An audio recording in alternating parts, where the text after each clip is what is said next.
Bom dia, boa tarde e boa noite, meus amados, meus queridos. Hoje é dia 4 de abril de 2016. Eu me chamo Ana Paula, para quem não me conhece, e hoje eu tenho uma palavrinha pequenininha para nos dar uma base para começar a semana, digamos assim.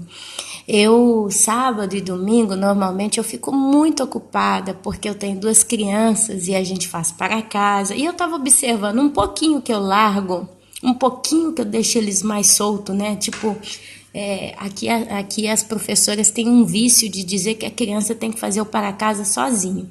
Tem que sentar, tem que fazer sozinho, sabe? E ainda fala, deixa que ele sabe, que ele sabe. E aqui é a Itália. Eu no Brasil, quando eu era criança, eu sempre fui acostumada a ter alguém me auxiliando, né?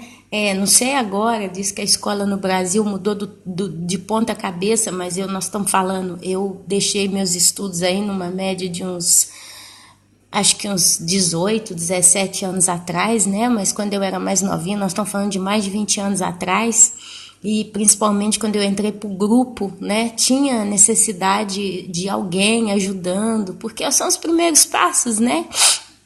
E a escola aqui é muito pesada, por mais que pareça que não, a gente que está aqui tem uma sensação que a coisa ainda está assim, mas a escola aqui, o nível público de ensino é muito puxado. As crianças fazem muito, elas estudam pelo menos onde a gente mora aqui, vai de 8h30 da manhã às 4h30 da tarde. E meu filho de 5 anos já sabe ler, já lê tudo, já lê tudo. Tá lendo um pouco devagar, mas já lê tudo, qualquer coisa, até coisa na televisão ele já consegue ler, sabe? Já é engrado, já tem capacidade de pegar um texto de página inteira e ler ele todo, já consegue fazer cálculo, né? Tá no primeiro ano.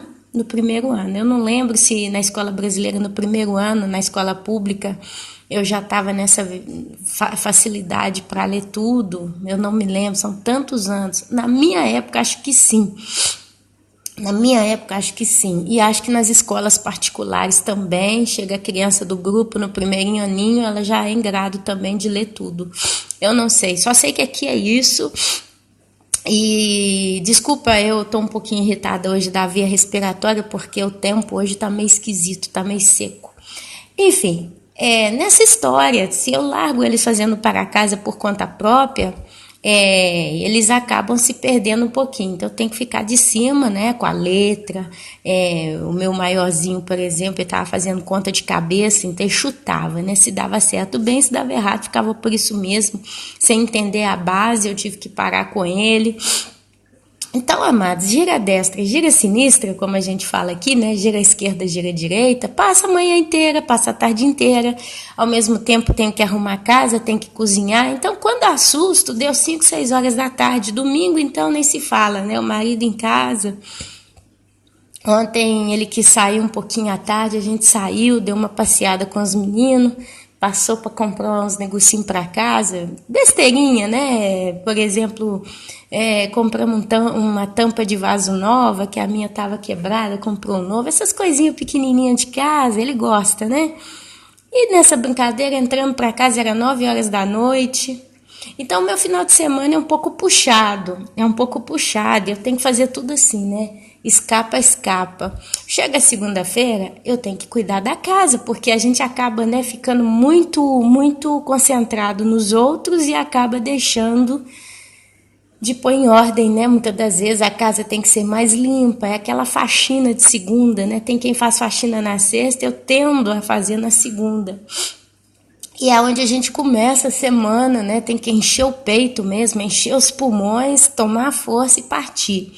Então eu queria dar uma pequena satisfação para os irmãos, né, que às vezes escreve, procura entrar em contato comigo e eu estou demorando um pouquinho. Eu peço a vocês, meus queridos, que me deem um pouquinho de tempo, tenham um pouquinho de paciência comigo, porque realmente eu estou bem agarrada de coisas para resolver. Tenho que fazer alguns servicinhos aqui no computador também, estou devendo isso aí para algumas pessoas. O pessoal descobriu, né, que eu sei fazer um pouquinho na área de gráfica, de computação, então eles começam a me pedir algumas coisas. Tem alguns projetos, tá, que tem gente querendo fazer algumas coisas também e eles estão precisando de mim. E nada a princípio que vai ganhar dinheiro, né? Belo, né? A gente vê certos projetos, mas é aquela coisa, né? Eu sou um tipo de pessoa que se eu falo, dou a minha palavra, eu faço. Então, como que eu tenho vivido? Mais um bate-papo hoje é mais um bate-papo mesmo para a gente começar a semana e eu vou explicar para os irmãos. Normalmente, quando eu me encontro muito sobrecarregada de coisa para fazer e eu começo a ficar meio perdida das ideias, eu sento, pego uma folha, uma caneta e eu escrevo tudo que eu tenho para fazer. Hoje mesmo eu já escrevi, né? A primeira coisa, fazer o vídeo YouTube, aí eu escrevi lá. A segunda coisa, fazer algumas orações que eu preciso fazer, tá escrito lá. Depois eu escrevi que eu tenho que arrumar a casa, só que arrumar a casa fica bem no ar, né? Aí eu escrevi exatamente o que eu preciso fazer com uma certa urgência na minha casa. Por exemplo, é lavar os banheiros, né? Depois do final de semana tem que dar uma boa lavadinha nos banheiros, entre outras coisas, né? Aí ajeita a cama, dou uma arrumada rápida no resto, dá para passar segunda.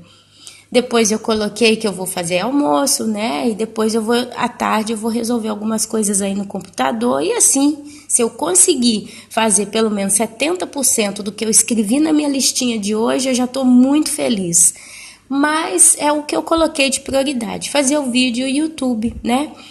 Provavelmente o que nós vamos falar aqui hoje vai ser pequenininho, vai ser pouquinho, tá? Mas não é a quantidade. Inclusive, eu acho que muita gente vai gostar, né, de encontrar um vídeo pequenininho, se eu conseguir fazer ele ficar pequenininho, porque eu vou falando, empolga, quando assusta, olha aqui, deu 1 hora de vídeo. Mas, se conseguir, amém. E assim eu vou me organizando, meus amados. Mas uma coisa que me aperta o coração é quando eu estou no domingo, no sábado, né? Nessa coisa, tendo que me dispor para filho, para marido. Às vezes a gente sai, não sei o quê. Me dá aquela sensação, às vezes eu falo, meu Deus, eu tô ficando longe do Senhor, eu tô me afastando do Senhor, eu preciso estar perto de Ti. E é onde eu começo, sabe, quase que fugir ali daquele ritmo do weekend, né? Do final de semana. E eu preciso ler alguma coisa, eu preciso ouvir alguma coisa, eu preciso salvar alguma coisa nos preferidos. Então, sabe, aquela angústia me dá no coração, e eu acho que isso é a consequência da consciência que eu, Ana Paula, tenho da proximidade do meu Jesus na minha vida. Sabe, alguns anos atrás eu tive o primeiro amor, mas eu não tinha noção da importância e da responsabilidade que nós temos para com Deus. Quando a pessoa converte, ela é ignorante nas coisas de Deus, quer dizer, ela simplesmente não sabe nada das coisas de Deus. E ela converte, e a única coisa que ela tem no coração é um amor inexplicável, é um amor incondicional, é um amor muito grande. Nesse primeiro momento, muitos crescem muito porque eles têm tanto amor que eles correm para ler a Bíblia, eles correm para ouvir a palavra de Deus. E se eles têm a sorte, infelizmente, porque muitos de nós, em muitos casos, não tivemos, eu mesma, quando eu converti, recebi o primeiro amor, tudo que eu vi de Bíblia foi muito bom, foi muito profundo, aprendi muita coisa, mas nada dos últimos dias. E às vezes eu penso, né, talvez se a igreja em peso, na época que eu converti, olha, curiosamente, quando eu converti, mais ou menos, o pastor Paulo Júnior também converteu. Nós dois convertemos mais ou menos no mesmo período, ouvindo os vídeos quando ele fala, né, dos tempos que ele já é crente. Mais ou menos, passam-se 2, 3 anos entre eu e ele. Por quê que eu estou falando Paulo Júnior? Porque a gente vê hoje como é que é, virou pastor, está pregando, fala do arrependimento, né? E eu, meus irmãos, eu levei tanto tempo realmente para ter essa consciência que eu tenho hoje, né? Mas amém. Então, quando a pessoa converte, ela é crua, é onde em muitas igrejas eles falam, né, que os novos convertidos, eles bebem o leite, porque eles não têm condição de engolir o alimento sólido. Quer dizer, a palavra que os novos convertidos têm são palavras mais doces, palavra que ensina sobre arrependimento, costumes, comportamento, etc. Mas quando a gente conversa realmente de Bíblia, né, como a gente hoje, essa geração, da última geração, e quando eu falo geração, nós todos, desde os últimos 30 anos para trás, 70 anos falando, somos já a última geração, antes do brotar da figueira, figueira. Mas eu tô falando essa nata dessa geração atual, né, do botar da figueira. Nós hoje somos praticamente a nata. O que é a nata? A nata é aquela que sobe do leite, né? O leite, quando ele precisa ser coalhado, ele, em primeiro lugar, ele é todo líquido e homogêneo, todo igual. Só que se você deixa ele fazer a nata, o que acontece? Ele se destaca, sobe aquela espécie de gordura, de banha para o alto. E ela é mais acima, ela está mais exposta, mais susceptível, mais, né, disponível a ser recolhida. E hoje nós somos essa nata da geração, no sentido que somos aqueles que recebemos o chamado Jesus está voltando. Então isso faz toda a diferença. Por quê? A partir do momento que todos nós, sem exceção, porque pelo que eu tenho visto aí já há uns 6 anos, as conversas, né? O Espírito tem testificado muito entre um irmão e outro. O que acontece? Essas pessoas começaram a ler Bíblia como nunca antes leram. Quer dizer, gente que ficou 10, 20 anos dentro de uma igreja, nunca ouviu falar do Apocalipse a fundo. Às vezes os pastores pregaram muito por alto esses livros proféticos, ou nem tocam nele. Estou mentindo? E quando recebemos a mensagem, Jesus está voltando, isso veio como uma coisa rasgando dentro de nós. Eu preciso ler as profecias, eu preciso estudar Apocalipse. Quer dizer, foi uma coisa que nos levou a estudar esses assuntos. Então a gente começa, a partir disso, a querer ler a Bíblia toda. Quer dizer, Deus ele colocou uma fome, né? uma coisa, uma gana no coração dessa nata chamada Igreja de Cristo, que está se preparando para subir, que está se enchendo do óleo. E esse óleo é exatamente essa mistura de conhecimento, santificação, arrependimento, conserto, intimidade com Deus. Isso é o óleo. E quem nos dá isso é o Espírito Santo. Essa coisa no nosso espírito, porque esse óleo né, que a Bíblia fala do óleo da lâmpada, porque vem do Espírito Santo que age no nosso espírito. E o nosso espírito ele está extremamente ligado à nossa alma. A nossa alma é o nosso centro das nossas emoções.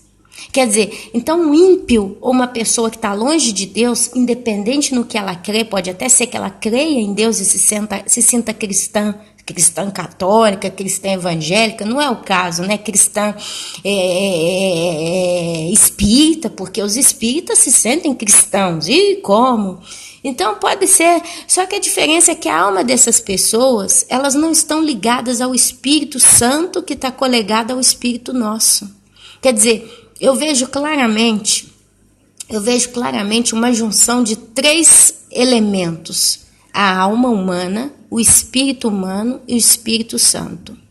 Quando o Espírito Santo ele se junta com o espírito humano, ele faz um só com Deus. A Bíblia fala que nós somos um só com Jesus. E é através do Espírito Santo. A Bíblia, quando Jesus subiu aos céus, depois que ele ressuscitou, ele disse: eu vou para junto do meu Pai, mas não vos deixarei órfãos. Quer dizer, Deus é Pai. O Pai, ele cuida, ele ensina, ele corrige, ele disciplina. Então, o que acontece? Quando veio o Espírito Santo, ele não ficou só de fora, mas ele entrou dentro daqueles que a Deus pertencem. E ele faz uma junção no Espírito. É por isso que a Bíblia fala: o Espírito está pronto, mas a carne está fraca.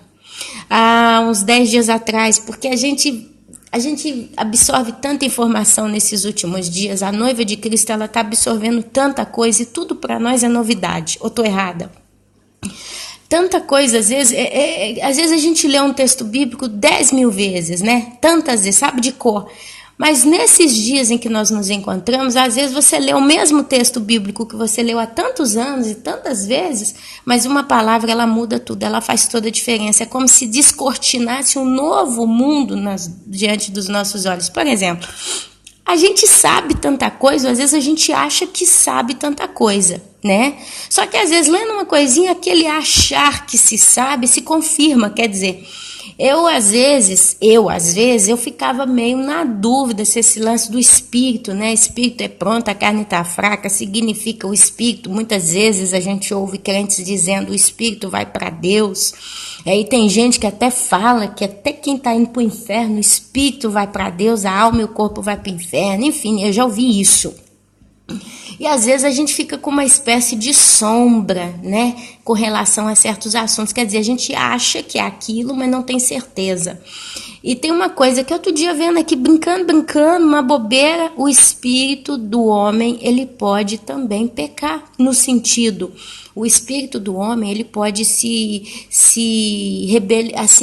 rebelar contra Deus, o espírito do homem pode se encher de soberba, o espírito do homem pode se encher de maldade, quer dizer, o veneno da alma pode contaminar o espírito, ou a santidade do espírito pode contaminar a alma, no sentido, o espírito do homem também pode pecar.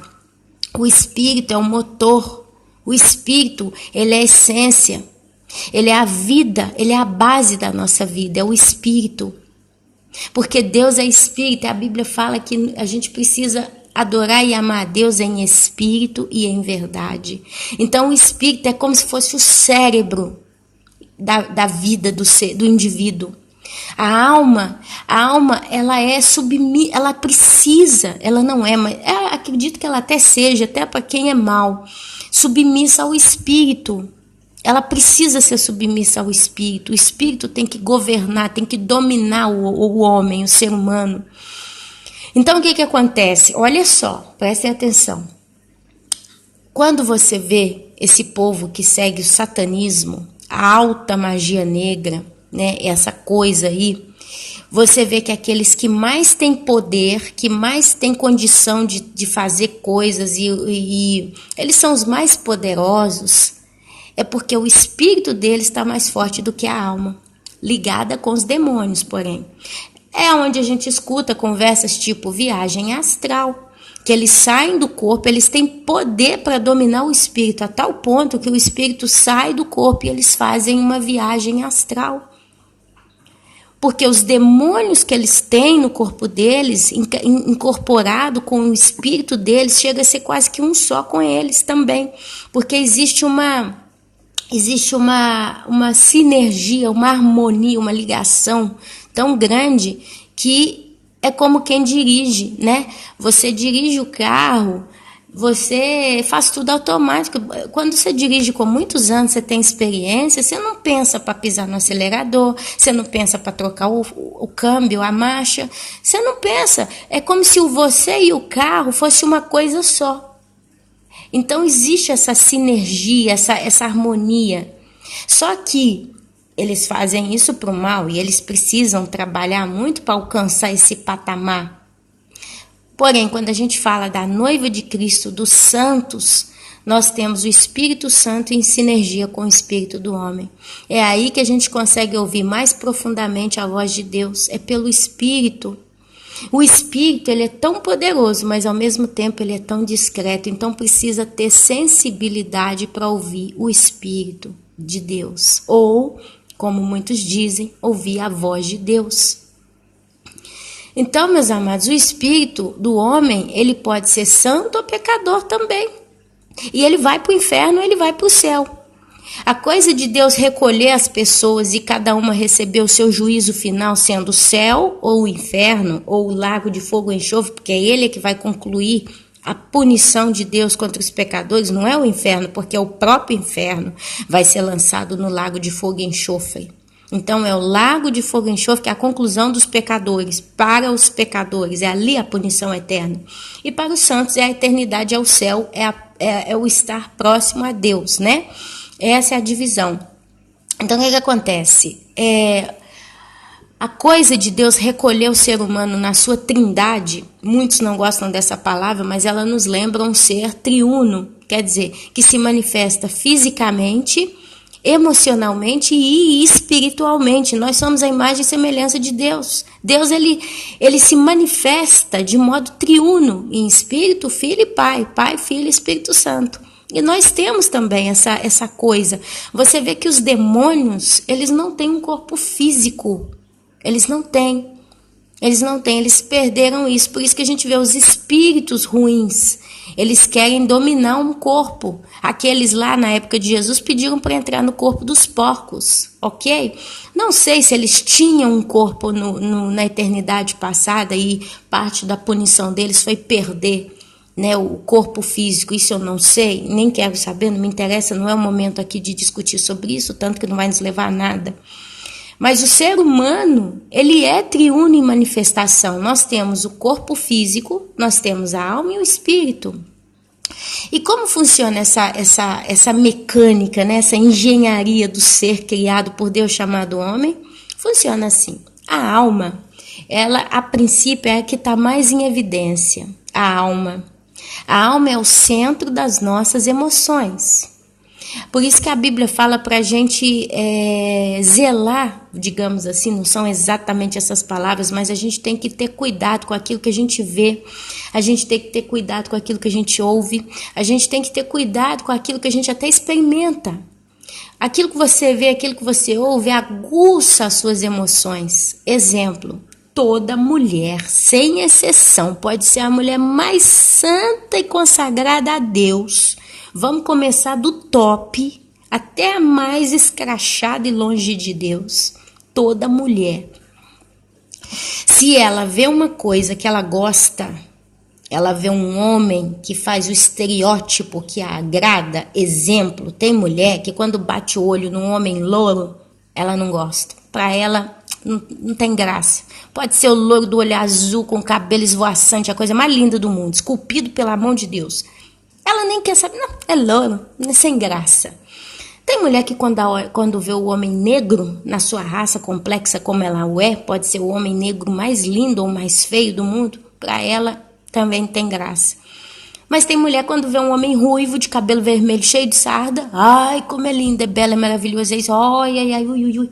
Entendeu? É o estereótipo. Isso vale para o homem, isso também vale para o homem. Então, é o estereótipo. A gente precisa aprender também a se conhecer. Todos nós precisamos aprender a nos conhecer.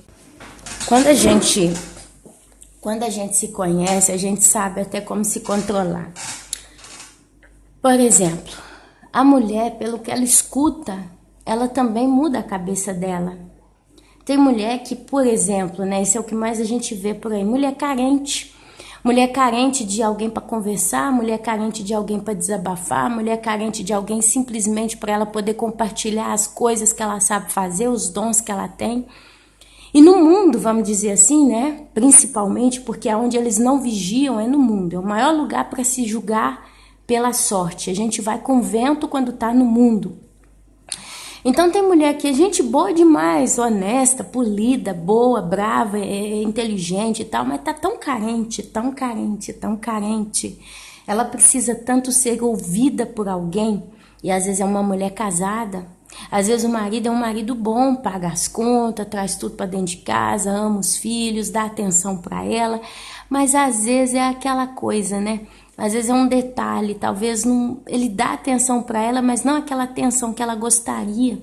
E de repente essa mulher, às vezes no serviço dela, aquele companheiro de trabalho vira para ela e dá um elogio. Não, você cortou o cabelo? Aí ela, não, eu tirei só as pontas. Não, você cortou, ficou bonito. Aquilo é o suficiente para aquela mulher no estado de carência apaixonar e cair. Então o ser humano, em geral, ele vai por quê? Pelo que ele vê e pelo que ele escuta. Às vezes você acabou de bater um belo prato de comida, suculento, bom, perfumado, você comeu, está satisfeito, está realmente satisfeito, você sente que a fome acabou. Aí vem alguém e aparece com um pudim diante de você, não cabe mais nada, mas você vê o pudim, você quer aquele pudim, você tem que comer ele porque os seus olhos cobiçaram. Amém? Então, a gente está falando só da parte sexual, que a gente tende a ouvir sempre sobre esse lado sentimental e sexual. Não, é tudo que os teus olhos veem. Às vezes você está assistindo a televisão, uma coisa normal, tá? Aí passa alguma coisa que te aguça a curiosidade. Você tende a ficar presa ao programa por causa disso. Então, tudo que os teus olhos veem e tudo que os teus ouvidos ouvem, e estourando aqui para o lado do apelar, tudo que o seu nariz sente de perfume, isso bate na sua alma. Isso bate na sua alma. É onde ela começa a distinguir. Um exemplo muito fácil, acontece isso com os adolescentes. Vocês já ouviram falar do tal do amor platônico? Isso é uma coisa que acontece muito com adolescente. A moça, às vezes, ela vai para a escola, né? Aí tem um rapaz, o mais bonito da escola. Aí ela bate o olho naquele rapaz, os olhos como que fotografam, né? Gravam a imagem daquele rapaz na cabeça da moça. E ela começa a ter fantasia com aquele rapaz o ano inteiro. Às vezes o rapaz nunca nem olhou para a cara dela. E ela nunca teve coragem de olhar para a cara dele. Mas ela fica pensando nele de noite, de noite, de noite. Aí ela começa a imaginar ele pegando na mãozinha dela, dando uma florzinha para ela, levando ela para tomar sorvete. Aí às vezes é onde ela tem algumas questões, né, na cabeça dela, algumas dúvidas, algumas coisas que ela precisa questionar. Aí ela praticamente mentaliza aquele rapaz batendo papo com ela, onde ela fala sozinha. Isso se chama amor platônico. Isso tudo acontece na alma. E aonde nascem emoções fortes, é na alma que a gente também estabelece, né? Estabelece decisões. A partir de hoje eu vou fazer dieta. A partir de hoje eu vou fazer exercício físico. A partir de hoje eu vou mudar minha alimentação. A partir de hoje eu vou fazer um repouso depois do almoço. A partir de hoje eu vou me concentrar na leitura de tal livro, de tal situação, de tal apostila, da Bíblia, não sei do que.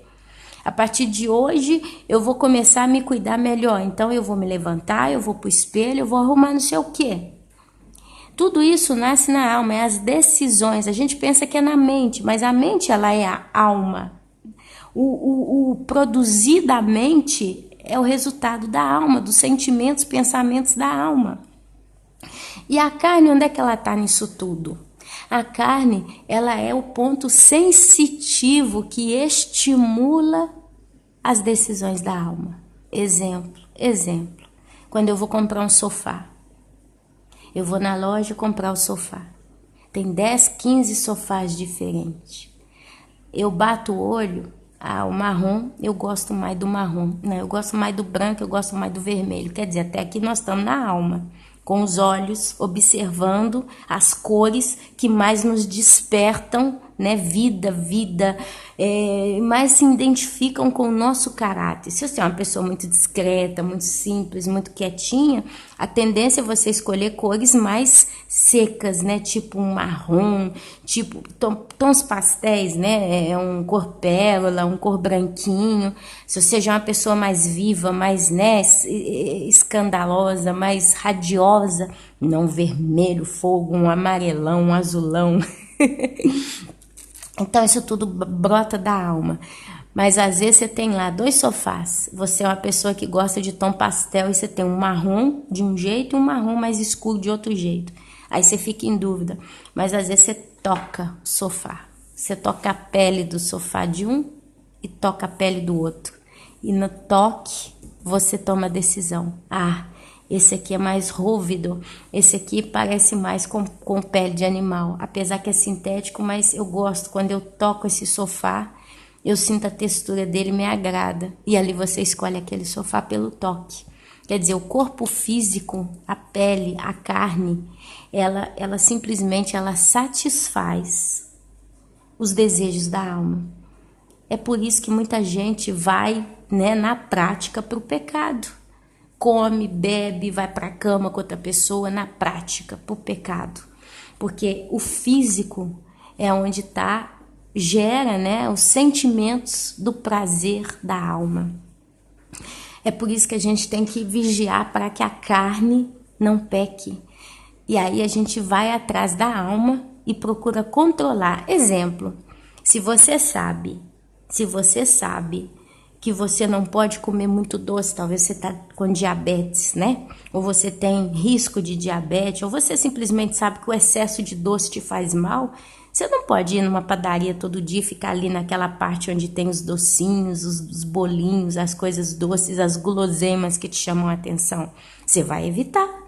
Às vezes você nem vai do tudo, né? Ou então você vai num lugar que tem só pão mesmo. É um exemplo bobo, mas é um exemplo.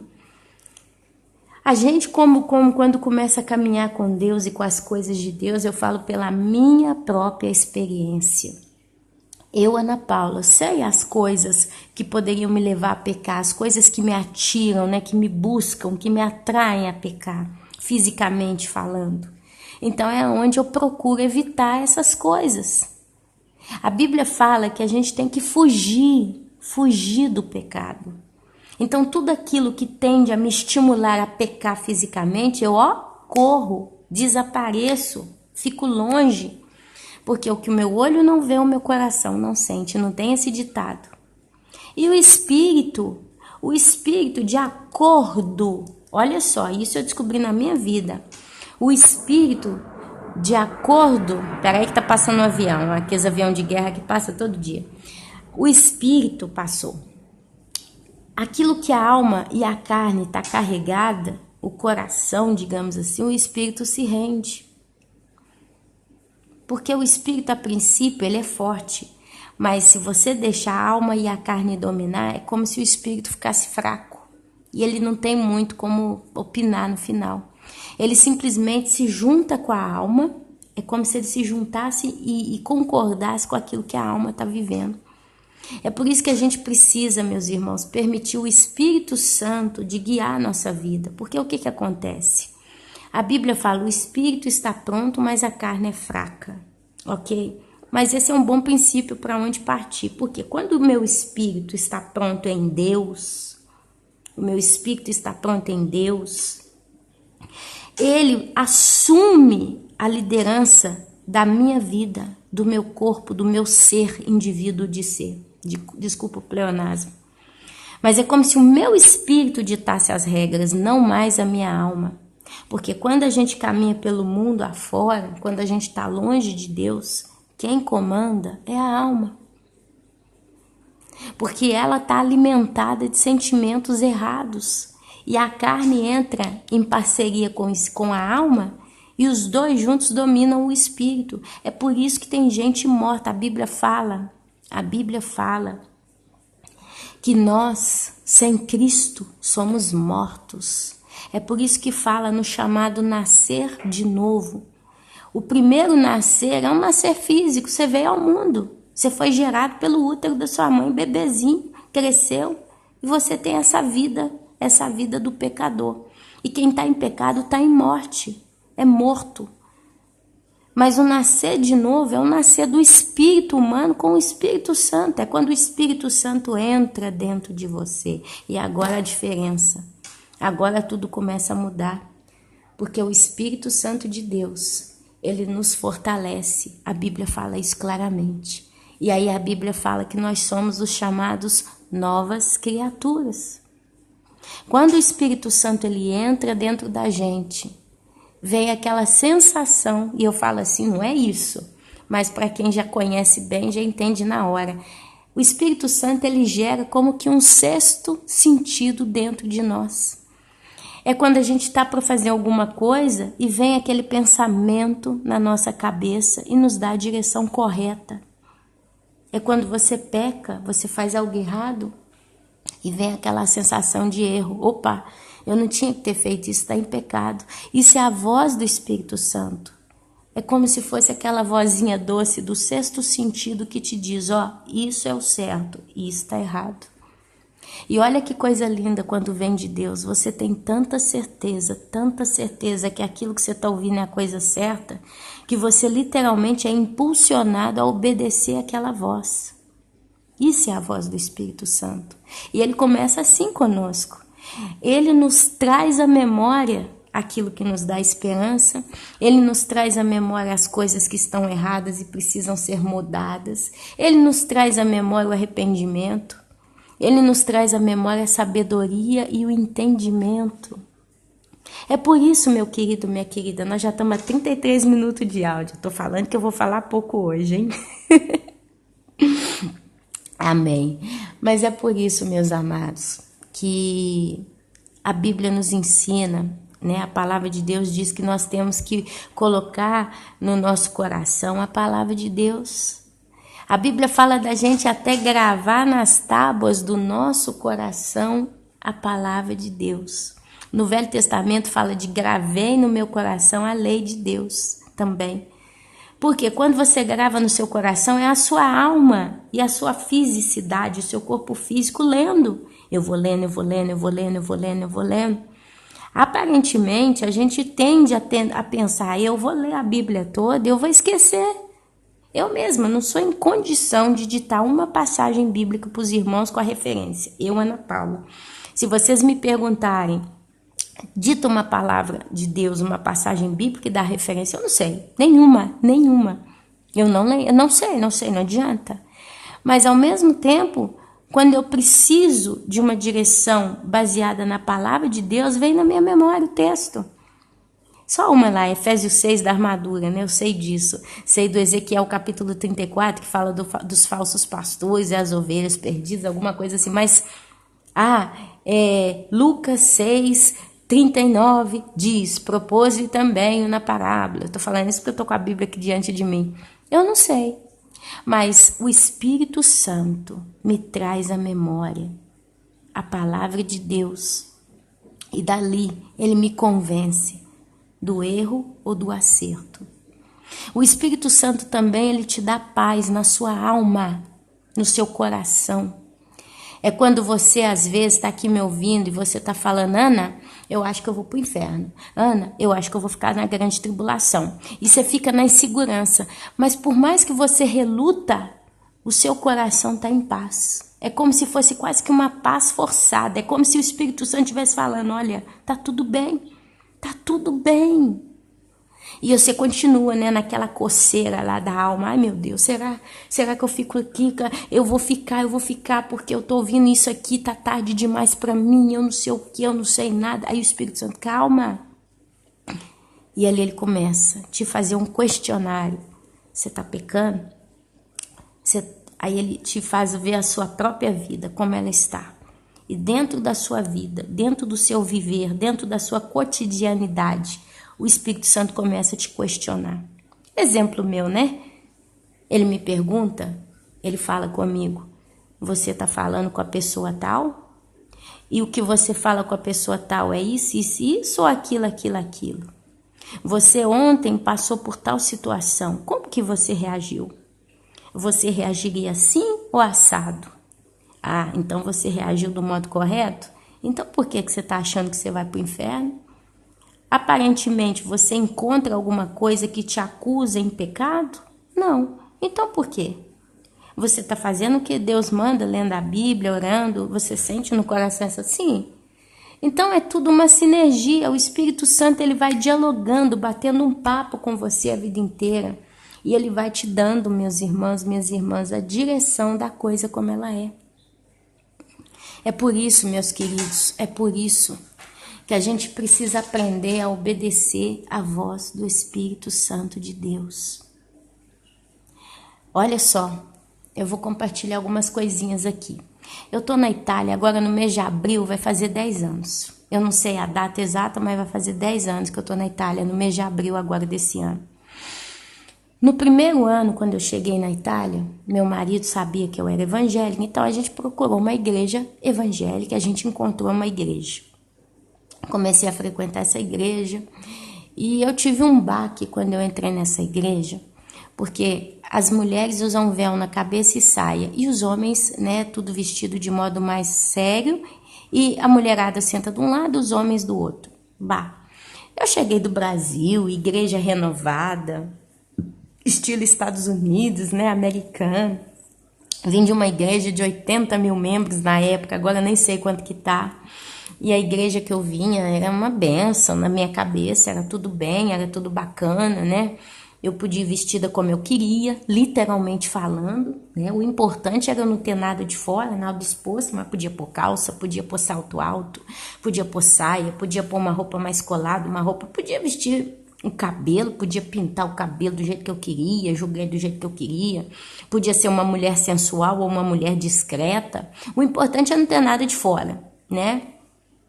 E tal, bacana. Então eu cheguei ali, homem sentado do lado de mulher, né? Na hora de orar, se você estava sentado do lado de um homem, você podia pegar na mão dele e orar também, não tinha problema nenhum, né? Enfim, tudo liberado, tudo tranquilo. Chego aqui na Itália, que susto, que choque para mim, cultural que eu tive. No meu coração, quando eu entrei para aquela igreja, eu comecei a relutar, porque eu comecei a questionar Mas se eu também sou de Jesus, eu sou santa, os pensamentos básicos, por que eu tenho que pôr véu na cabeça? Esses véu feio, essas mulheres tudo com esses véu feio na cabeça. E saia, eu tenho que pôr essa saia? Eu não tenho saia. E agora vou ter que uma saia. E por que eu não posso sentar do lado do meu marido? Porque eu sentada com ele, talvez eu ajude ele, eu auxilie ele. Por que daqui, por que dali, por que daqui, por que dali? Por um bom tempo eu fiz isso. Só que já na terceira, quarta vez que eu estava frequentando aquela igreja, eu comecei a me sentir um pouco sem graça ali no meio daquele tanto de gente. Eu comecei a me sentir como que com vergonha ali no meio das irmãs. Mas eu tinha que pôr a calça. Não, eu vou de calça. É que é. Nós estamos esqueçando, né? Estamos brincando. Por que eu não posso ir de calça? Eu sou feita desse jeito, esse é meu jeito de ser. Isso não me põe nem menos, nem mais santa do que elas. Eu vou de calça, eu punho a calça. Eu punha a calça e na época não importava se a calça estava sendo toda vista, né? Eu não punha véu, eu ia. E eu fui. E com o tempo, meu coração começou a ficar angustiado ali. Eu ficava angustiada, eu ficava me sentindo um pouco mal ali dentro. Aqui na Itália a palavra é a disagio. O disagio é sem graça, sem lugar, constrangida. Mas eu continuo aí, num belo dia uma senhora me dá um véu. Então, Sorelina, né? Sorella aqui, irmã é Sorella. Prende, Sorella, prende, prende. E me deu um véu branco, feio, desbotado. Eu olhei para aquele véu, muito insatisfeita, né? Coloquei o véu na cabeça e fiquei, nossa, esse véu tá me botando feio, como se eu fosse bonita, né? Bonitona, né? Como se aquilo ali fosse mudar o meu ser, como se todo mundo estivesse olhando para mim. Ai, ai, ai, que véu feio, todo duro, que véu horroroso. Mas eu pus o véu e eu fiquei engolir aquele troço seco e segui a reunião. Aí na outra semana pus de novo e a irmã sempre olhando, né? Fui pôr no véu, mas tinha dia que eu tirava, tinha dia que eu punha. Aí foi dando constrangimento no coração, eu comecei a botar a calça, né, mas comecei a colocar como que um vestido, não é vestido do tudo que vai até o joelho, mas seriam aquelas blusas mais longas que vão até abaixo da bunda, desculpa a expressão, mas eu não tenho outra para falar, e cobria certas coisas, né? Por mais que as minhas calças nunca foi aquelas calças coladas que vê tudo quanto é curva, né? Eu não sou esse tipo de mulher. Eu usei alguma coisa do gênero na minha adolescência, eram as calças que eu conseguia comprar e tinha, mas no geral eu nunca fui muito de ficar expondo o meu corpo, porque eu sempre me senti constrangida, até quando eu não era crente. Eu nunca tive gosto de usar roupa decotada, eu sempre me senti pelada com essas coisas, é uma coisa minha. Então eu sempre tampei, né? A mulher, por mais que ela é bonita ou feia, não interessa se ela tem muita abundância, né, de curvas de corpo, ou se ela não tem nada, ela é sempre mulher. Ela sempre tem partes do corpo que o homem não tem. Então, assim, querendo ou não, eu sempre me senti pelada, dependendo da roupa que eu punha, sabe? Eu sempre me senti, é quase como se alguma coisa me empurrasse, né? Isso não tá legal, não tá legal. Eu sempre me senti assim. Nunca fui um tipo que gostei de pôr biquíni para ir na praia, na piscina. Eu sempre batia o olho no discurso do biquíni, mas biquíni, calcinha, sutiã é a mesma coisa. Por que o biquíni muda a mentalidade, né? E a calcinha sutiã é diversa. Com a calcinha sutiã a mulher parece que tá pelada, mas com o biquíni ela tá vestida, né? Então eu sempre fui um tipo que gostei de maiô, né? E sempre achei bonito mulher de maiô, mulher com roupas que tampam o corpo. Toda vez que eu via ou vejo uma mulher com um certo decote, por mais que ele é discreto, e ele é o pior dos decotes, o decote discreto, ele é pior do que o decote, ok? Porque ele deixa a desejar para quem vê, né? Porque dá só aquela beiradinha de, opa, que surpresa, igual uma caixinha de surpresa, né? E aguça mais ainda a imaginação de quem vê. Hoje a gente pode falar de quem vê, porque hoje homem e mulher gosta de tudo, né? A gente está vivendo num tempo que homem e mulher, aqui, por exemplo, na televisão, tá uma coisa absurda muitas das vezes. Se o rapaz é bonito, os homens olham, nossa, que rapaz bonito. Então nós estamos nesse nível, né? Olha que coisa absurda. Antes, homem olhar para homem dava alergia. Hoje, Não, a gente pode olhar, né? Mulher olha pra mulher, tá tudo assim. Então, o pior dos decotes é aquele que deixa a desejar e mostra só um pedacinho. Então, assim, são coisas que eu nunca tive, assim, às vezes que eu usei, eu sempre me senti pelada. E eu acho que isso tudo já foi a mão de Deus, meus irmãos, cuidando de mim bem no início da minha existência, né? Então, roupa decotada, roupa mostrando perna demais e tal. Mas voltando para o assunto da igreja, então eu comecei a achar umas blusinhas mais longas, sabe? E aquilo me deixou assim feliz, porque até agora eu uso assim. Quando eu saio na rua, eu já uso mais esse tipo de coisa. Eu tendo a comprar desse tipo, que quando eu boto uma calça apertada ou não, tá? Ela tende a cobrir até metade da coxa, até um pouquinho abaixo, então já não se vê nada, né? Roupas mais larguinhas, com a desculpa da bainha que tá passando o limite, a gente já tende, né?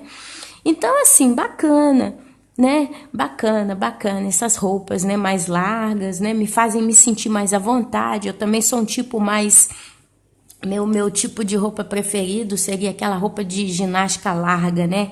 Aquela blusa e aquela calça de malha que a gente veste, você pode levantar a perna, pode sentar no chão. Eu que tenho essa mania de limpar a casa, né?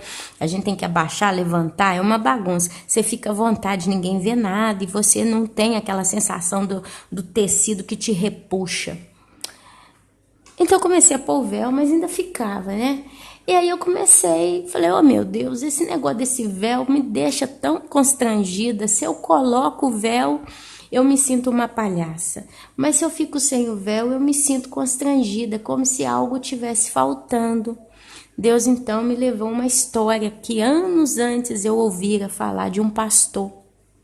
Esse pastor, ele estava pregando uma passagem bíblica sobre o escandalizar, né? Quando a gente escandaliza a congregação. E foi uma pregação que ele falou, ele falando exatamente dessas coisas. E a Bíblia, depois também, Deus me levou um texto bíblico que eu não vou encontrar aqui, não adianta, falando sobre o escandalizar o irmão. É um assunto que se trata no Novo Testamento, quando um dos apóstolos ele comenta algo do gênero. Por exemplo, a gente pode comer de tudo, mas se você vai comer determinada coisa na frente de um irmão e aquilo vai escandalizar o irmão porque ele está mais fraco na fé do que você vai levar o irmão a pecar e você vai pecar. Quer dizer, é o zelo pelo próximo. E ali eu coleguei esse entendimento ao véu. Aquelas irmãzinhas que vão ali, elas usam véu há uma vida inteira. Esse é o sistema daquela igreja. Aquela igreja, ela é assim. Então, por que eu e quem sou eu para entrar lá dentro e revolucionar? Por que eu não posso pôr o véu e quero colocar que eu sou santa tanto quanto elas? E eu estar escandalizando elas?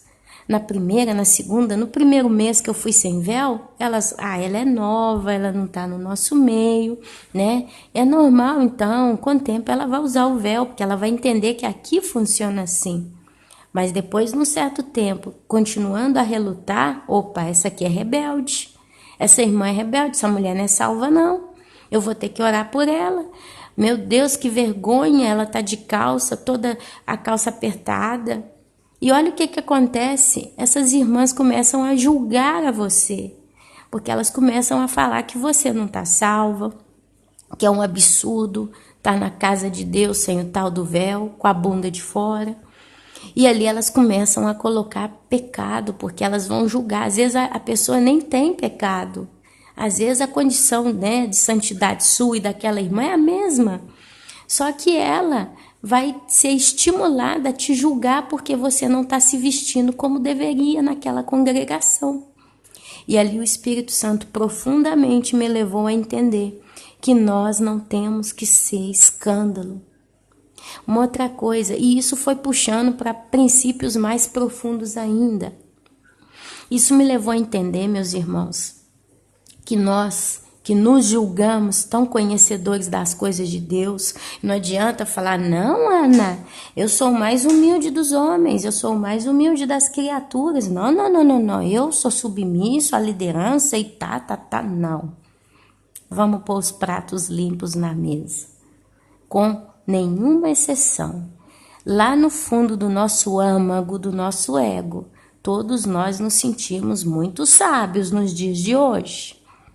Porque nós conhecemos Apocalipse, Jeremias, Ezequiel, Daniel, nós conhecemos revelações proféticas lá no livro de Gênesis. Nós hoje temos entendimento de tanta coisa que até então muitos não têm. Nós isso, nós aquilo, nós temos sonhos e revelações. Deus está falando comigo através de visão, me confirma, me faz e acontece. Nós estamos escutando pastores top de linha hoje em santidade no nosso julgar. Homens que seguem o evangelho puro. Então nós nos sentimos sempre um pouco doutores da fé. Não adianta. Todos nós, lá no nosso âmago, lá no nosso ego, nós nos sentimos um pouco melhores a nível de conhecimento bíblico de que outros. Porque quando a gente se compara a esses que estão dentro de igrejas, templos, e não estão estudando Apocalipse, pode até estar salvo. Olha o nosso modo de falar, pode até estar salvo.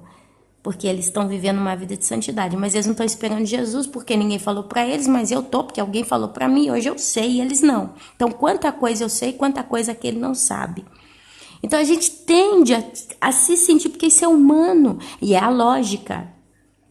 Na lógica, nós realmente temos um óleo que muitos não têm, porque a gente realmente, com o despertar do assunto da volta de Jesus, a gente tende a despertar curiosidade. Eu quero aprender, eu quero ler, eu quero estudar. É onde muita gente está aprendendo até hebraico, grego, aramaico.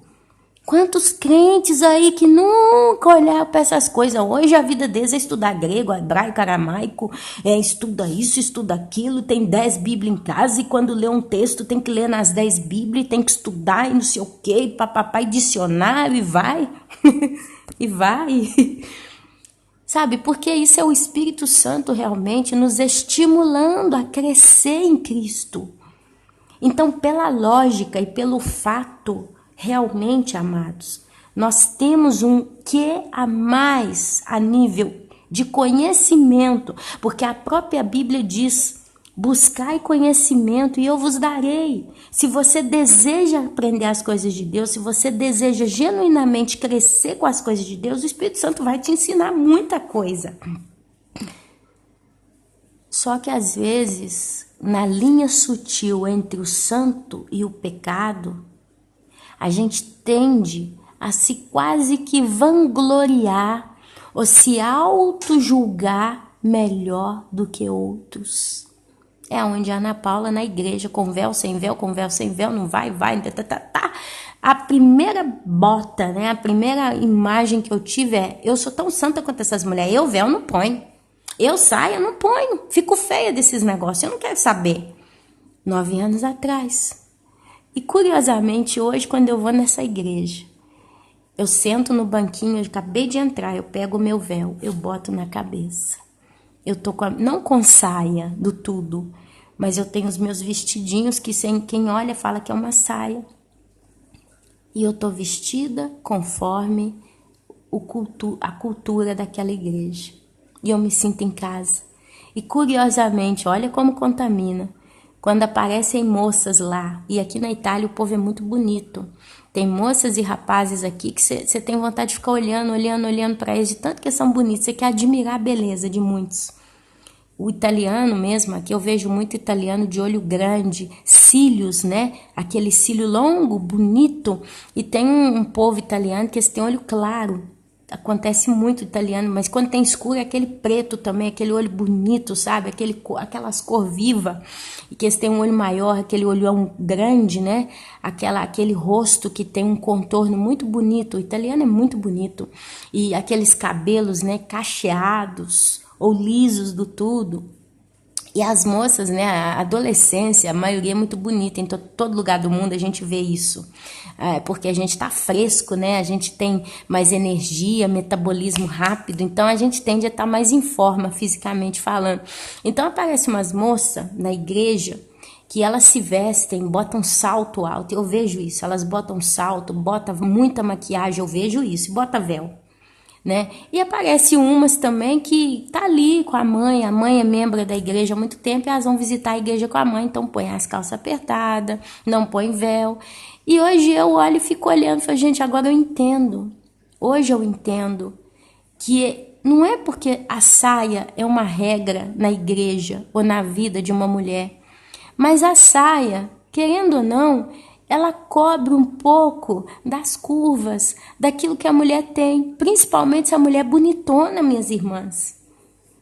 Sabe? E às vezes a mulher não precisa ser bonita, jovem, para chamar atenção, mas se ela já tem o chamado traseiro grande, a coxa grossa, pode ser uma mulher de 60 anos, 50 anos, que tem a cintura bem curvadinha, né, e faz os quadris grandes.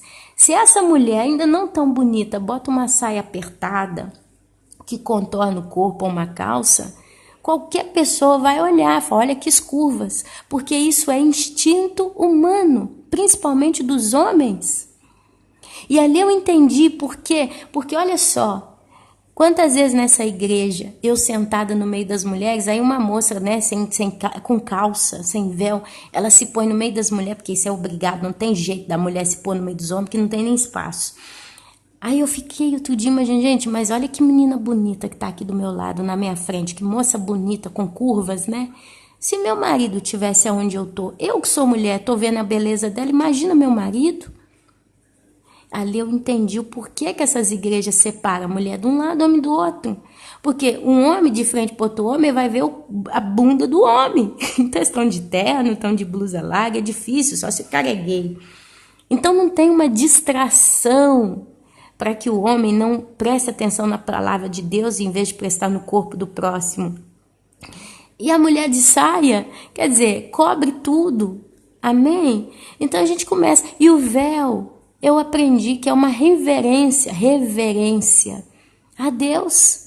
Quer dizer, quando a mulher coloca o véu na cabeça, ali naquela igreja, é como se ela estivesse dizendo, Senhor, Tu és o meu Senhor e eu sou submissa à Tua majestade. O cabelo da mulher, seja ele como for, ele é uma espécie de coroa. O cabelo da mulher, ele é sensual, principalmente essas que têm cabelão bonito, né? A mulher, quando ela tem o cabelão longo, às vezes quando ela tem o cabelo curto com a nuca de fora, não interessa, ela chama atenção, porque o cabelo é como se fosse a virilidade da mulher. Não sei se poderia usar a palavra virilidade para sexo feminino. Me perdoem se eu não puder usar, mas dá para entender. O cabelo é como se fosse a honra, a virilidade da mulher, a coroa da mulher. Se a mulher tem um cabelo bonito, tudo que ela faz naquele cabelo chama atenção. Que mulherão. Às vezes a mulher é até feinha, mas o cabelo dela faz toda a diferença, né? Então ela tem muita mulher botando aplique na cabeça para fazer cabelo longo, tinge disso, daquilo, faz aqui cabelo, porque o cabelo ele é como uma antena que atrai os olhares. Então quando a mulher bota o véu, é como se ela estivesse tampando a sua glória, a sua beleza, para que só a glória de Deus seja exposta. É como uma borboleta. A borboleta, quando ela é um lagarto, é feio, ninguém olha, é desprezível, é humilhante. Mas quando ela volta no casulo, né, e sai com aquelas asas bonitas, coloridas, a glória dela está toda na asa. Então aquele lagarto que um dia fora insignificante aos olhos em beleza, hoje é majestoso. Assim é o cabelo da mulher. O cabelo da mulher é como se fosse as asas da borboleta. Amém? Então é por isso que quando a pessoa vai nessas igrejas tradicionais que usam o véu, elas usam o véu por quê? Porque elas estão simbolicamente expressando para Deus, eu tampo a minha glória. A glória que o Senhor me deu, a beleza que o Senhor me deu, eu escondo para que só a tua glória seja vista. Amém? Amados, eu me emociono porque eu entendo que a glória de Deus, ela não pode ser dividida com ninguém. E a glória de Deus,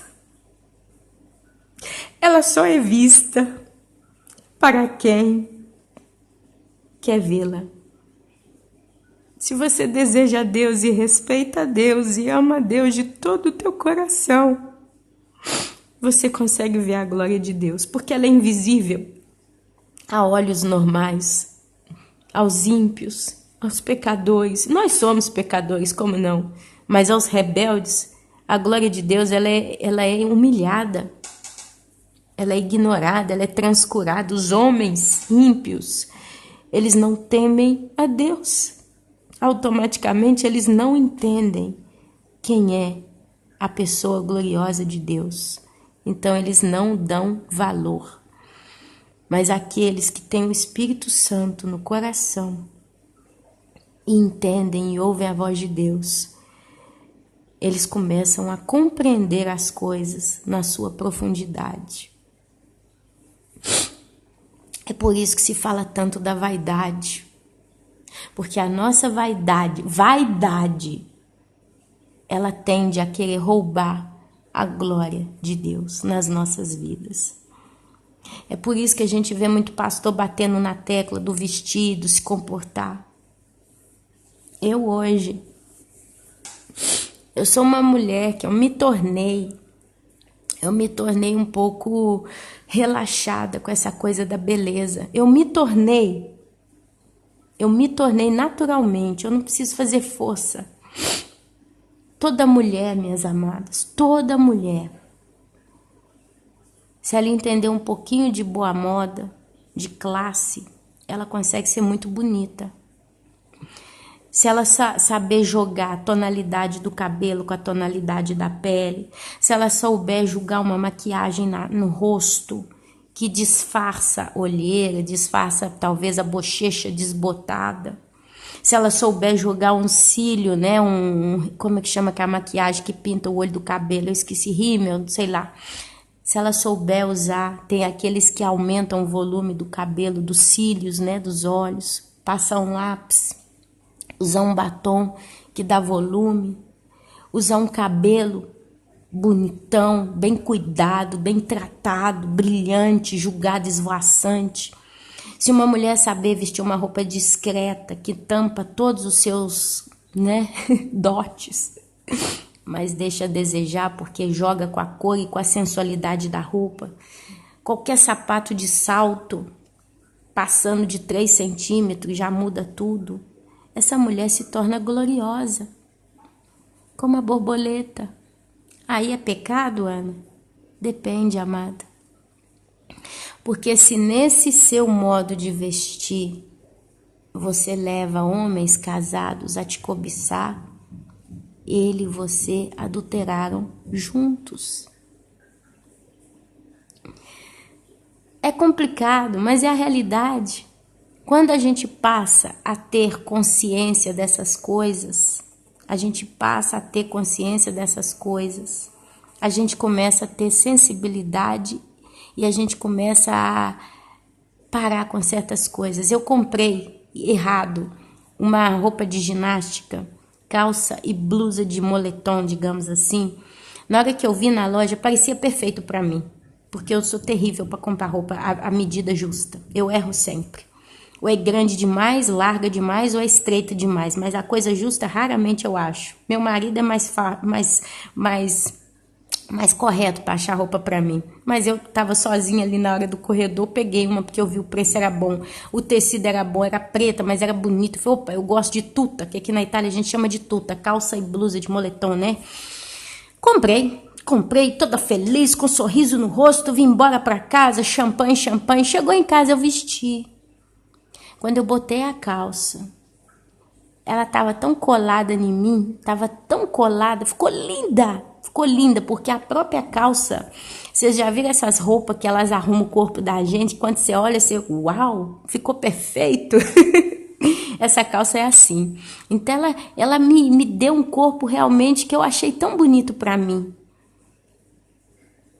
Aí eu botei a blusa, ficou apertado, meus irmãos, ficou apertado. E eu olhei aquilo, eu falei, meu Deus, eu não posso sair com isso na rua, não. Primeiro estava apertada, mas estava muito bonita também, estava chamando a atenção pela beleza da roupa. Conclusão, eu não saio com essa roupa na rua. E eu falei, poxa, agora eu perdi o dinheiro. Para mim é tão difícil comprar roupinha. Quando eu compro a roupinha eu não posso usar. E agora, o que eu faço? Achei a solução. Eu visto a calça e boto a calça que é apertada e preta e boto o vestido por cima. Ela parece uma espécie de meia calça colante. Ninguém entende o que é. E tá perfeita, tá bonita. E eu tô podendo usar. A blusa eu posso pôr com uma calça mais larga. Então ficou legal do mesmo jeito. Resolvi o problema. Não do jeito que eu queria, mas resolvi. Mas se fosse uma Ana Paula, sem esse entendimento que Deus tem me dado nos anos, eu punha. Eu vestia a calça e a blusa, porque as duas em si não são feias, e saía na rua. Mas eu tenho consciência que eu sou mulher. Bonita ou feia, não é o caso. Mulher é sempre mulher. E eu não posso ser motivo de atrair olhos de outros homens a pecar. Amém? Então são detalhes, amadas, são detalhes. Ana, mas então eu não posso ficar bonita, eu não posso usar um brinco, eu não posso usar um batom, eu não posso usar tal roupa. Como não? Claro que pode. Mas a base que a gente tem que ter, amadas, que é o que Deus deu para mim, isso serve para os homens. Eu ouvi o pastor Valtemir Porto pregando essa semana passada, que tinha um show de um cantor gospel, e não sei quem, não sei se foi ele ou alguém que contou pra ele, disse que tava lá e tinha um monte de gay na porta do show, porque ia pro show. Aí a pessoa pergunta, vocês gostam desse cantor gospel e tal? Os gays falam, não gostamos das músicas dele, nós não gostamos disso não. Mas quando ele começa a cantar, ele requebra, ele dança tão gostoso em cima do palco que a gente tem que estar vendo, porque é bonito demais. Olha só! O cantor gospel em cima do palco era ponto sensual para levar a caloria, né? O pecado dos homossexuais, ainda mais. E eu depois, na hora que eu vi isso que o pastor falou, eu lembrei de um cantor em particular, mais de um ou dois cantores, porque eu não olho essas coisas, eu parei com esses trem há muito tempo, meus irmãos, eu nem escuto mais música gospel. Eu cheguei num ponto que eu não escuto, é mais forte que eu prefiro não escutar nada. Por mais que a canção é bonita, eu praticamente não escuto. Eu hoje cheguei num ponto que se eu tiver que escutar a música, eu ponho do mundo. Eu ponho do mundo, não vou ser hipócrita não. A gente não vê filme do mundo, eu escuto música do mundo. Eu boto jazz, eu boto qualquer música instrumental, entendeu? Eu escuto música do mundo, que me interessa. Eu pelo menos escutando aquele jazz ali que eu tô escutando, que eu gosto muito, daquele instrumental, daquele estilo ali, eu tô escutando uma coisa que não tá pondo em evidência as coisas de Deus e quem sabe tá pecando, profanando o nome de Deus, sutilmente. Eu não escuto, basta. É como o judeu não fala o nome de Deus, ele não fala Deus. Ele tem um nome lá que eu não sei qual que é, mas ele não cita, ele não ousa falar com a boca dele, Jeová, se eu não me engano, é isso? Porque ele tem medo de estar profanando em pecado, porque está em pecado, eu não posso falar o nome do que é santo. E eu cheguei nesse ponto com a música gospel, eu não escuto mais. Mas eu me lembrei de 2 ou 3 cantores que eu, há um tempo atrás, chegou a ouvir. Um deles foi o Thales Roberto, que eu lembrei. Thales Roberto, quando você vê os shows, os vídeos do Thales Roberto no YouTube, Thales Roberto é um homem lindo, ele é muito bonitão. Ele é um negro bonito, não vamos falar na hipocrisia, ele é bonito, basta. E ele se veste na moda. Então aquelas blusinhas mostrando os braços, aquelas calças, que às vezes pareciam umas calças esquisitas, o tênis e tal, aquele cabelo jogado pro alto, botava arquinho. Quer dizer, para quem gosta é o prato cheio. Imagina um gay olhando pro Thales Roberto, que dançava, requebrava em cima do palco. Do palco. Um outro é o André Valadão, também um outro homem muito bonito, que botava as calças meio apertada, que você vê a coxa do André Valadão, você vê o peitoral do André Valadão quando ele bota aquelas blusas da grife dele, que ele tem, né, as roupas dele lá, que outro dia eu vi que tinha. Você vê o peitoral, a mulherada adora ver peitoral de homem, ainda mais quando eles não têm barriga, a mulherada, uau, como é bonito, enxuto. Os gays, olha isso, vê o cara suando, uau, suado. Aí vê o cabelo sempre arrumadinho com gel. Gente, isso tudo é motivo de pecado, porque a mulher casada, ela vai ver aquilo, ela, nossa, que peitoral bonito. Às vezes a mulher até fala, não, é mais bonito do que o do meu marido. E Isso você está entendendo? O seu olho está vendo uma coisa que, querendo ou não, você passa a desejar, ainda que por 5 segundos. Então isso é geral, isso vale para homem e para mulher. Ah, mas o cara é velho. O homem é pastor e é velho. Mas às vezes é um pastor velho que tem uma beleza, né?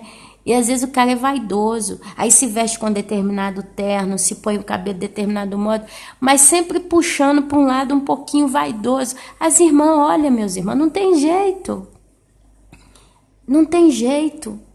Então a gente tem que aprender a orar e pedir a Deus: Senhor, eu gosto de pôr um brinco, eu gosto de arrumar o cabelo, eu gosto de botar uma roupa, mas não permita que aquilo que eu vista chame a atenção, ao ponto de fazer cobiçar o olho do próximo.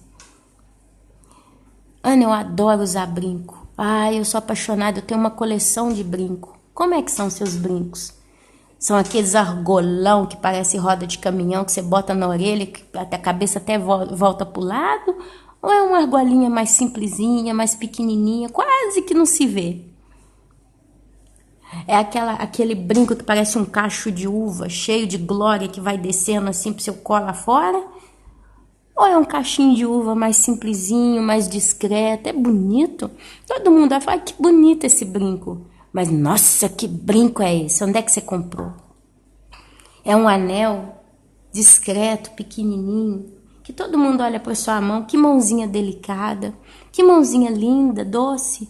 Nossa, que mão, esse anel. Imagina essa mão na minha cintura, no meu peito. Uau! O esmalte que você usa é um esmalte discreto, ainda que vermelho. A unha está cortadinha, quer dizer, é aquela unha formal, né? Ela é vermelhinha, mas não é aquele vermelho fogo, mas é um vermelho mais bordô. É uma base, é um esmaltezinho branco. Ou você usa aquela unha igual a unha de galinha, que a mulher não consegue nem pegar no garfo para comer, de tanto que a unha é grande, cheia de desenho, cheia de renda, detalhe, não sei o quê. Aquela pontinha, pôs um diamantezinho assim, que aí para aqueles homens vira fetiche. O que é que você tá pondo na mão? Às vezes você gosta de usar a unha bem feita, você gosta de usar esmalte, você gosta de limpar, porque você se sente já acostumada a ter a unha bem feita. Mas a sua unha é uma unha bem feita e modesta, moderada, ainda que você está usando uma cor qualquer, mas nada chamativo demais? Ou é aquela unha que já passou por sensual? Sabe? E ainda que do jeito que eu uso, às vezes eu tô com a unha curta e ela é pintada.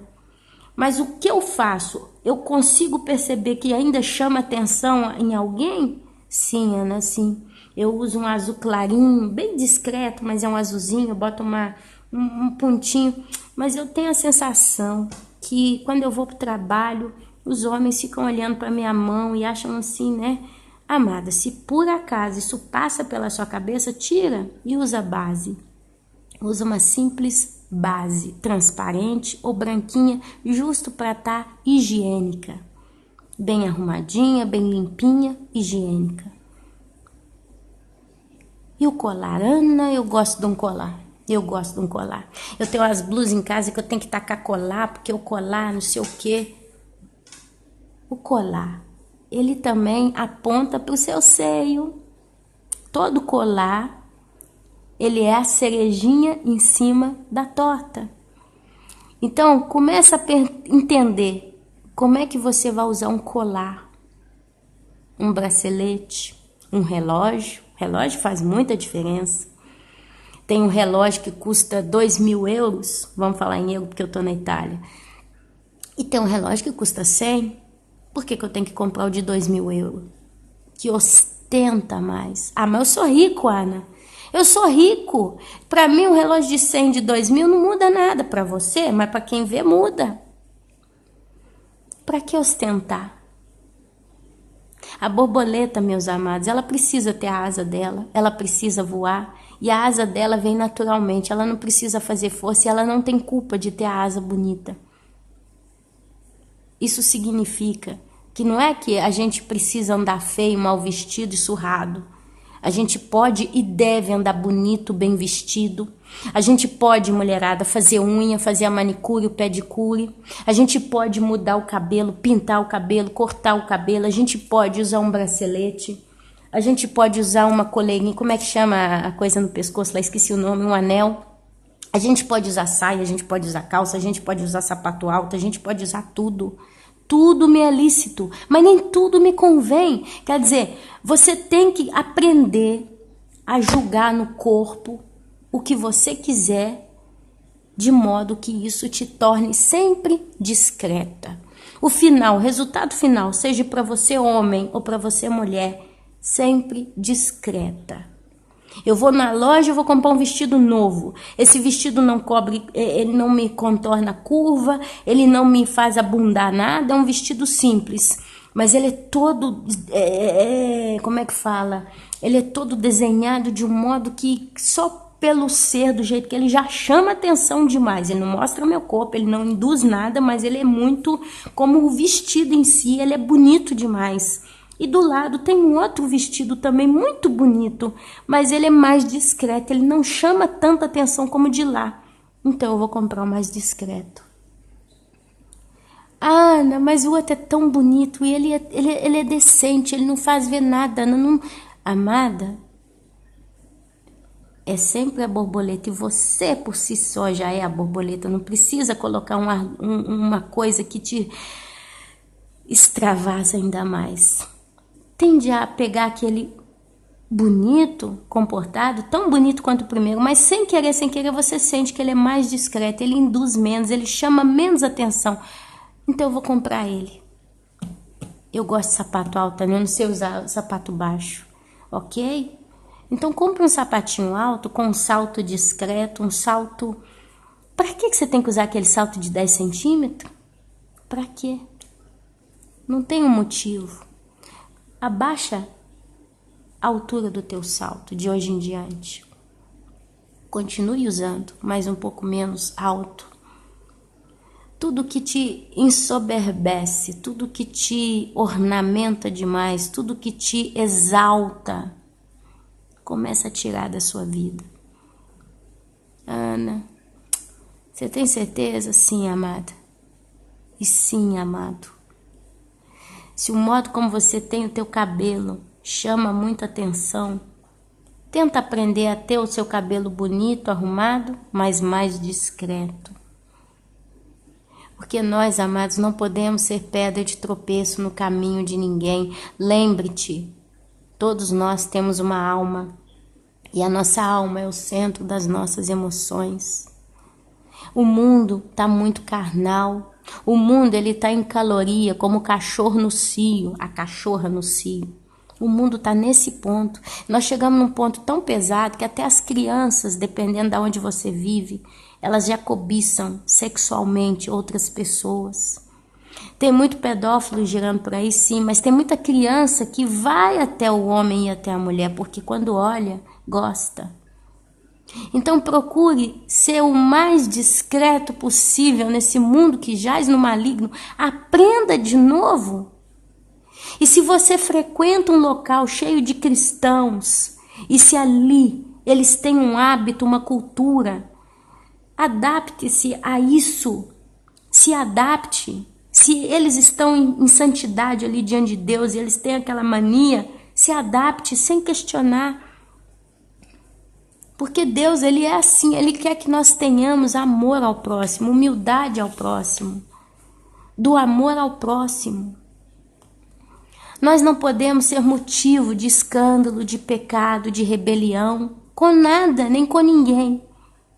Se você está no meio de um grupo de irmãos, ok? Você está no meio de um grupo fechado de irmãos. E no meio de vocês têm certas práticas. Não queira você mudar aquela prática, porque você acha que tem que ser diverso. Você pode colocar a sua opinião para sugerir, mas você não pode querer andar contra a maré, porque você está em pecado de rebelião. Eu achei tão bonitinho, meu irmão um dia me falou, Ana, na nossa igreja nós nos propomos a orar por 1.000 horas ou 10.000 horas. O negócio acho que é 1.000 horas. Desculpa, irmã, se está me ouvindo, se eu estou errando aqui no detalhe. Eu achei tão bonitinho aquilo. E ela disse que juntou um grupo de irmãs e eles todo dia iam orando até concluir aquelas horas de oração. Eram tantas horas. Ali eu imagino que quando eles oravam, eles cronometravam, né? Ou então eles marcavam de hora tal e escrevia, porque se é um propósito, se é um voto, tem que ser cumprido à risca. Imagina se ali, no meio deles, alguém virasse, eu vou participar desse propósito, eu vou participar. Entender o propósito, olha, a gente vai orar tantas horas. E aquela pessoa talvez, ela caiu nas últimas horas finais, né? Talvez, falta 60 minutos, faltam 54 minutos para a gente concluir as horas que a gente colocou de propósito. Aí chegou o irmão lá. Sou eu que vou fechar. Aí ele se bota a orar, ora, e olha no relógio, olha no relógio. Falta 54 minutos para fechar as 10.000 horas de oração, por exemplo, tá? Aí ele bateu 50 minutos de oração, ele, amém, Senhor, eu entrego essa oração, amém. Mas faltava 4 minutos, porque o propósito é aquele. Mas eu não vou orar 4 minutos não, tanto Deus sabe do meu coração, Deus sabe da intenção do meu coração, eu não preciso fazer isso. O importante é que eu vim. É pecado, porque foi tratado de tal modo. É o voto, é o propósito. Não é o que você acha, o que você pensa, mas é o propósito como ele foi estruturado, precisa ser cumprido, ponto e basta. Se você não é ingrato de cumprir, não entra, não participa, não faz. Não que você levou em pecado os demais irmãos, mas é você em rebelião contra Deus. Nós vamos fazer jejum. Nós vamos fazer jejum de uma semana. Somos 4 pessoas, vamos fazer jejum. Fulano, você vai fazer jejum de que hora? Eu vou fazer de 1 da manhã ao meio-dia. O outro, de 3 a tal. E cada um dá o horário. Aí você fala, eu vou fazer jejum também. De que nós vamos fazer jejum? Conversa vai, conversa vem, nós decidimos. Nós vamos fazer jejum de carne. Não vamos comer carne por 10 dias. Sem carne. Nenhuma carne. Ok. Aí você vira. Chega na sua casa. Eu não vou fazer jejum de carne não. Tanto eu não gosto muito de carne. Se eu como, se eu não como, pra mim não faz diferença. Então não é um sacrifício pra mim. Eu vou fazer jejum de café. Porque eu não sei ficar sem tomar café. Então você vira. Eu vou fazer de café. Mas a gente combinou de carne por 10 dias. Independente se você gosta ou não. Esse é o combinado. Esse é a nossa base. Assim nós fizemos em comum acordo. Mas vocês fazem que eu vou fazer do meu café que eu acho que é melhor. É pecado, é rebelião, é pedra de tropeço, é escândalo, porque você concordou em fazer conforme a regra e você mudou a regra do seu jeito. Deus, ele olha para isso e ele fala, não mata, não custa tanto para essa pessoa fazer, no caso, o jejum da carne, por mais que para ela não faz diferença. Por que ela tem que nadar contra a maré?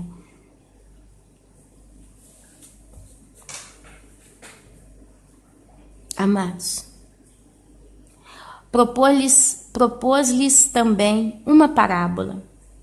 Pode, porventura, um cego guiar outro cego? Não cairão ambos no barranco? O discípulo não está acima do seu mestre. Todo aquele, porém, que for bem instruído, será como o seu mestre. Por que vês tu o argueiro ou o cisco no olho do teu irmão, porém não reparas a trave que está no teu próprio olho?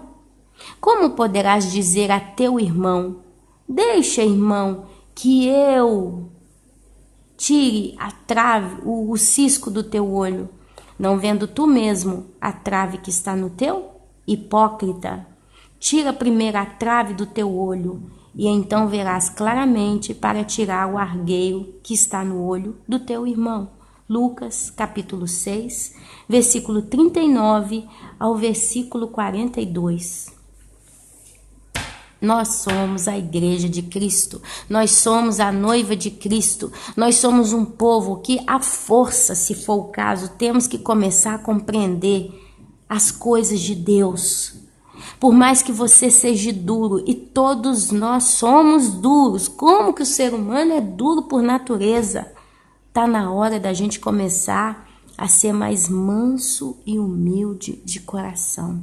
Eu já falei com algumas irmãs, eu já falei no YouTube, eu tenho visto em mim, Ana Paula, uma tendência a falar de algum defeito, de alguma situação de alguém. Eu tenho isso. Eu tenho essa mania de reclamar, de murmurar muitas das vezes. Eu vejo as pessoas com as quais eu moro aqui fazendo coisa errada, então eu tendo a querer me desabafar com alguém sobre aquilo. Eu tendo a querer esfogar, eu tendo a querer criticar certas coisas. Olha como é que tá crescendo a filha.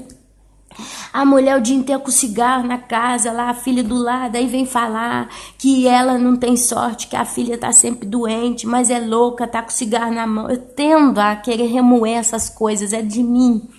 E Deus sabe o quanto que eu tô pelejando para evitar. Às vezes eu vejo uma pessoa que eu tenho aqui perto de mim, que eu sei que ela tá sempre fazendo coisa errada, e são tantas. Eu evito ir à casa dessa pessoa, eu evito estar perto dela, eu evito estar na presença dela para não ver a coisa errada e julgá-la.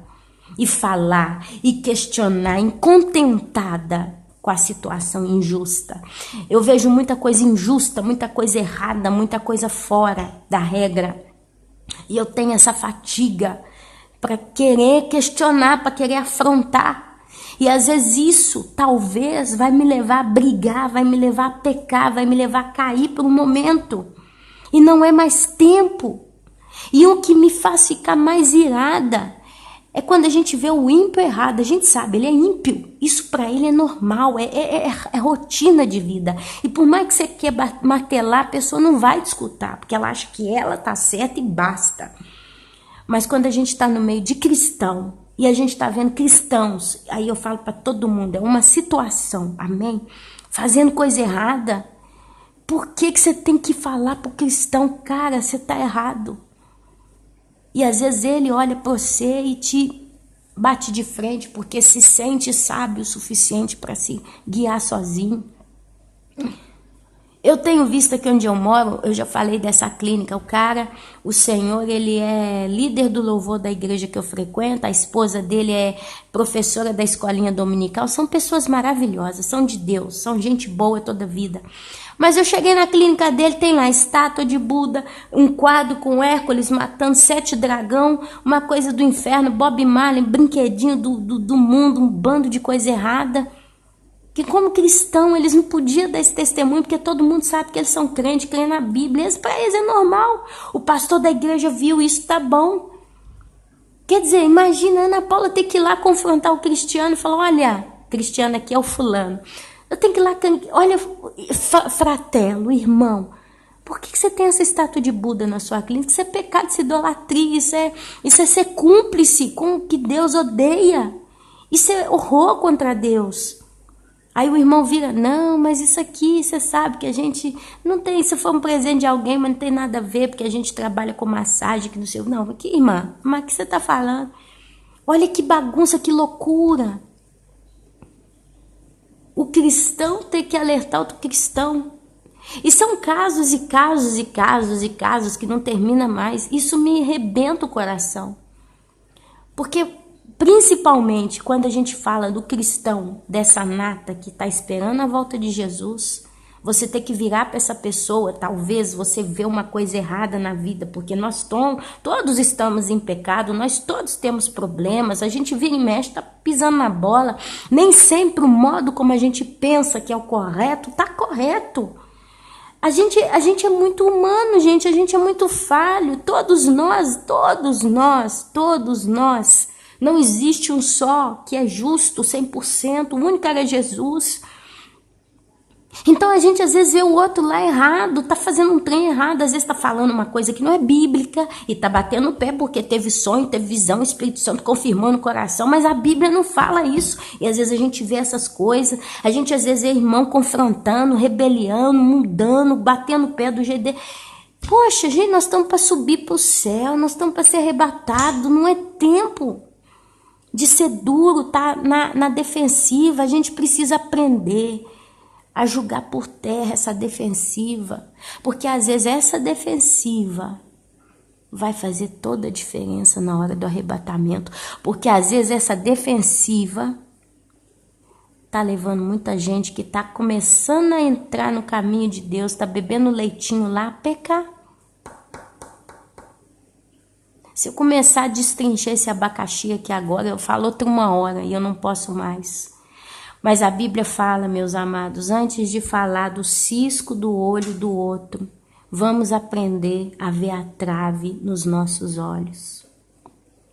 Talvez você não tenha uma trave, tem um cisco também, um pontinho menor do que o do outro, mas que a nossa oração, a partir de agora, venha ser pedir ao Espírito Santo, porque Ele está em você, meu querido, minha querida, Ele está em você, Ele está dentro de você, Ele está em harmonia, em sincronia com o teu espírito. Em nome de Jesus eu creio que a tua oração seja: Pai, me mostra o meu orgulho, o meu ponto fraco, me mostra a minha arrogância, me mostra a minha rebeldia, me mostra, mas sonda o meu coração, me mostra o que não presta, vê se há em mim algum caminho mau, me ajuda a confrontar, a lutar contra isso. Se eu estou batendo de frente, se eu estou sendo pedra de tropeço, se eu estou servindo de escândalo, me mostra.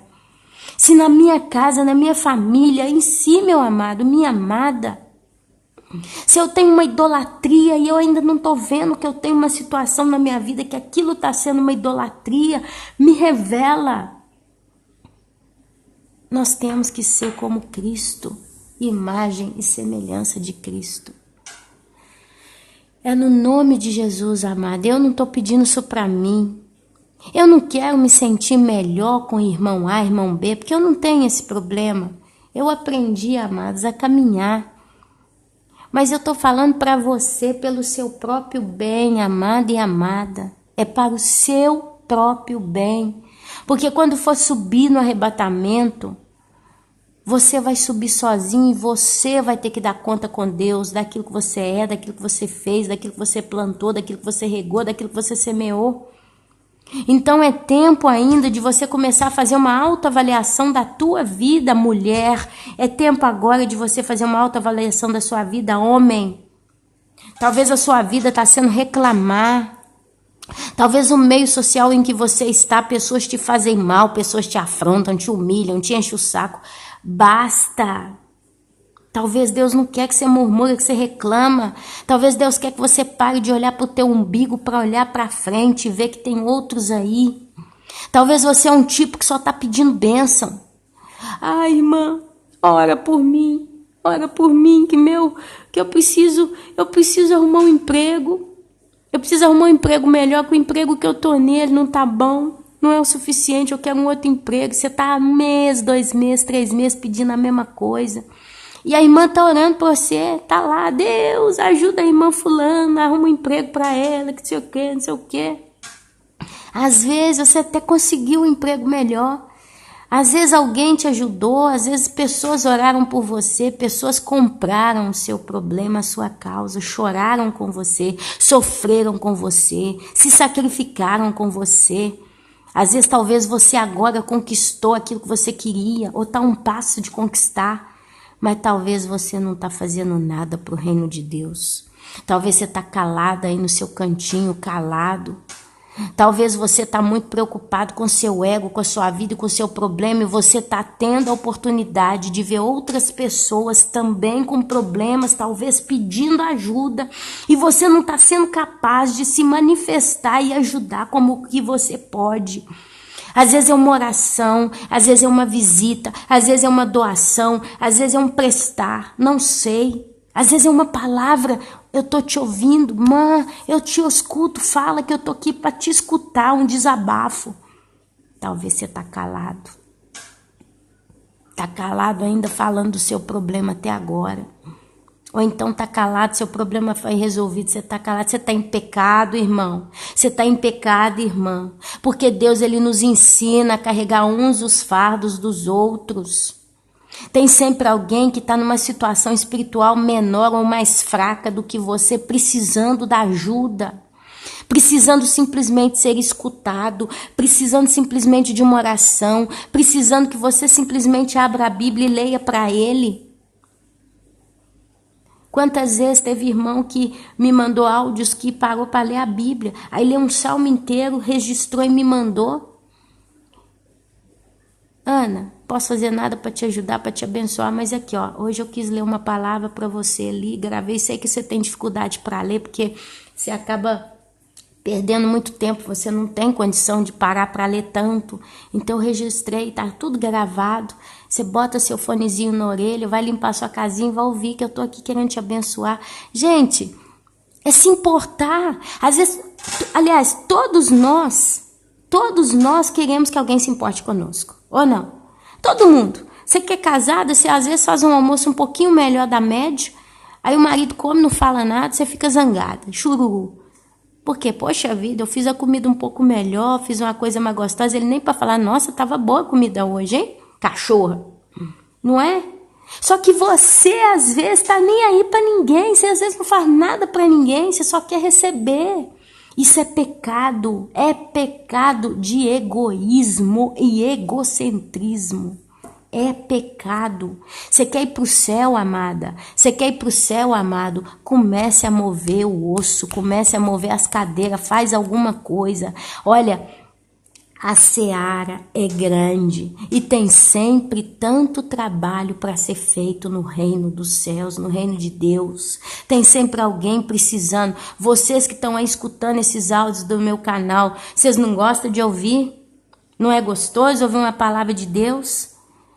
Talvez você que está escutando, você também está fazendo alguma coisa, você está chorando, está orando por alguém, está jejuando por alguém, está ouvindo alguém, está auxiliando alguém, está fazendo uma obra, está limpando a igreja que você frequenta, sei lá. Mas quantos estão só bebendo? Tá na hora de dar fruto, amada. Tá na hora de dar fruto, irmão. Às vezes uma maçãzinha, uma perinha no mundo espiritual só que você vai dar, mas é o suficiente porque você fez como a viúva. Você deu a sua menor moeda, mas era a única que você tinha e você deu de coração. Você não precisa ter ministério que sabe do que por aí para falar que deu, que fez e aconteceu.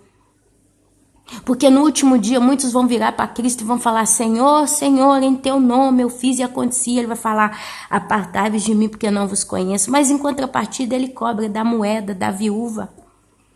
Jesus, ele pensa na moeda da viúva da tua vida espiritual e você está segurando essa moeda. Eu vou fechar minha Bíblia. Eu acabei por hoje. De 10, 20 minutos nós vamos para 1h37. Amém.